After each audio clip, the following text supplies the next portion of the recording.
All right, welcome to the conversation. We're going to talk about Afghanistan, the withdrawal in the future.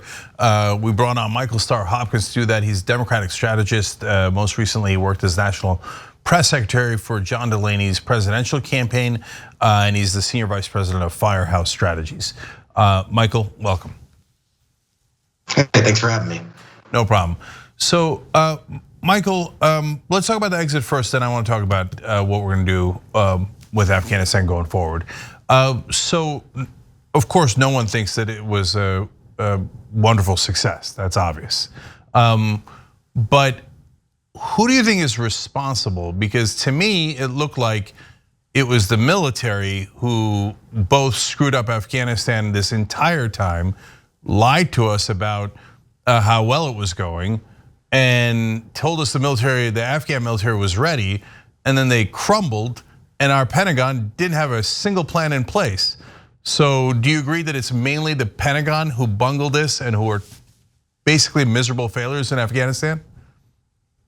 I think there's enough blame to go around between the policy failures, the legislative failures, and the military failures here. But I think at the end of the day, what we've got to look at is in the first 8 months of the Biden presidency, he managed to do what no president did before, which is end a 20-year war. And the loss of life and the wasted funds that we've seen in Afghanistan certainly can't be brought back. But the fact that we're finally ending this war, a war that started when I was a sophomore in high school, that's a huge thing.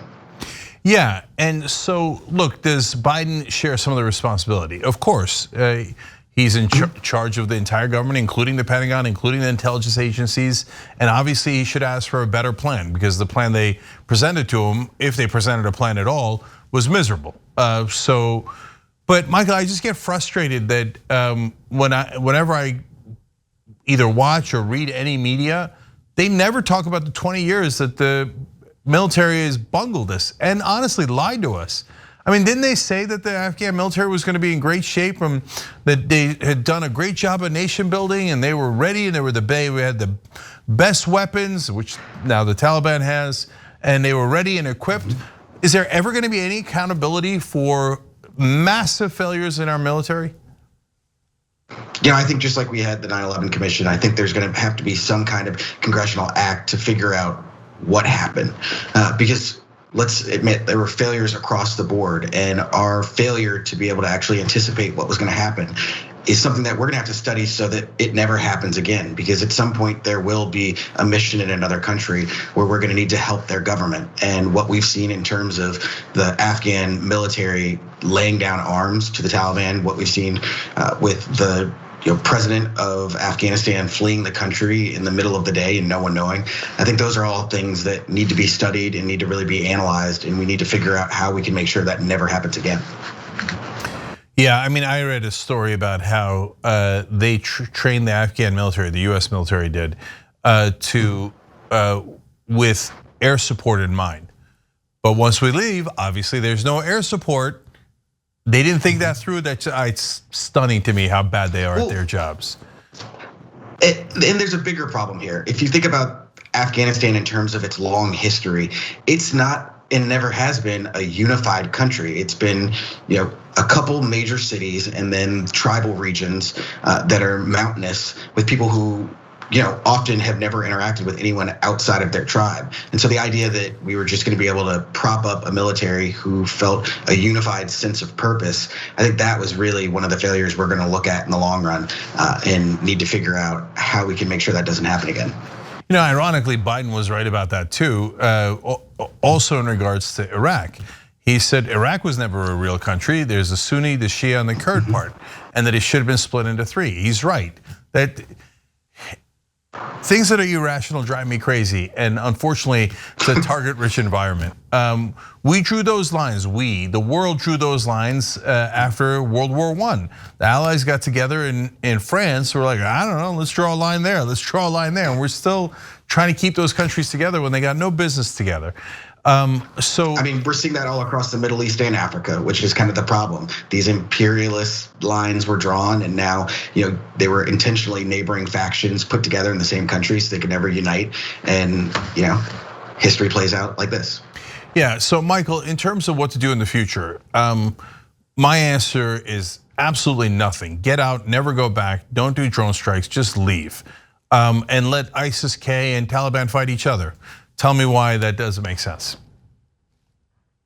You know, I think we do have to have some type of presence in Afghanistan because it is, I call it a failed state, but it's never actually been a state. So you can't have it fail. But we need to be able to have intelligence to know whether or not Al-Qaeda is using Afghanistan again as a base. And yes, ISIS-K and the Taliban are enemies and are going to fight each other, but you got Iran on the border wanting to do proxy wars. We have to be able to know what's going on. I think one of the big mistakes we made after the Soviet collapse in Afghanistan was not having people on the ground in terms of intelligence and a small footprint. And I think we have to make sure we never do that again. No, if we're talking about troops, I'm a hard pass on that one. So we don't need anybody on the ground. All it does is agitate people. And when we meddled in Afghanistan in the first place and created the Mujahideen, that worked out so well for us. But on the other hand, the CIA sucks. And so I would, so I want to propose this. Look, the CIA did all those coups and they did it on behalf of American corporations, and that was miserable. And I didn't want them doing any of that stuff. But at least they were really good at this skullduggery in the past, in the 50s, 60s, 70s.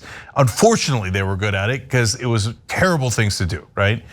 But these days, they seem like a bunch of useless bureaucrats that hide under their desks.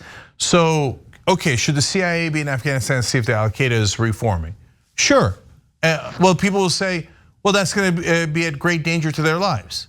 Yeah, you didn't sign up for the post office, you signed up for the CIA. What am I missing? Well, I mean, yeah, I think the CIA does need to be on the ground in Afghanistan. And I think the CIA has a complicated history, especially talking about coups in places like Chile and across Latin America. But they do some of the most important work that there is in terms of intelligence, working with our allies, working on the ground, going into places, and really kind of keeping us safe and doing the dirty work. So I think, we got to be careful how we go about phrasing. I don't believe that at all. I mean, they even tried a couple of coups recently in Latin America. They botched those, thank God. I think they're totally incompetent at this point. So we just did a drone strike. Oh yeah, we killed ISIS, did we? I know we killed 9 family members, including at least 6 kids. So what was the great intelligence there? I mean, think about that. The car that we hit was filled with explosives. The people who got killed were killed by a second blast because the car was filled by explosives. Had the car made it to its destination, we could be looking at another 170 people killed, more troops killed. Yes, there was collateral damage, and it's always a tragedy when there's collateral damage. But the damage came from the bombs from terrorists, not from US drone strikes. So it's very hard to be fair to figure out when to hit that truck, okay? But I do not dismiss it as collateral damage. If ISIS or the Taliban had killed a family of 9 in America, including 6 or 7 kids, and said, whatever, man, it's collateral damage. You guys were out to get us, which is true, by the way. We invaded them. We were out to get them. So we killed your kids, so what?